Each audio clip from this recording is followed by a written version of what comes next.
Bharatiya Janata party BJP के राज्यसभा सांसद सुधांशु त्रिवेदी ने कहा, दिमागी नक्सल वह है जिसको हाफिज में साहब नजर आता है, याकूब मेनन में जुडिशियल किलिंग नजर आती है, ओसामा में जी नजर आता है, जाकिर नाइक में शांति का मसीहा नजर आता है, इसरत जहां में बेटी नजर आती है, बुरहान वानी में भटका हुआ नौजवान नजर आता है और भारत के सेना प्रमुख में सड़क छाप गुंडा नजर आता है।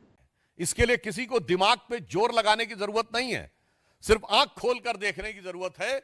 उसे दिखाई पड़ेगा कि दिमागी नक्सल कौन है।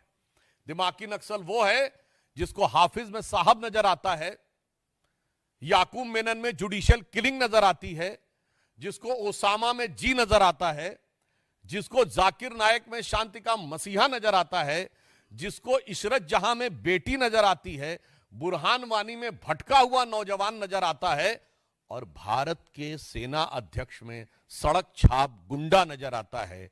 यह है वो दिमागी नक्सल। और आज हर भारतीय को इस चीज को सिर्फ आंख खोलकर देखने की जरूरत है और कान खोलकर समझने की जरूरत है।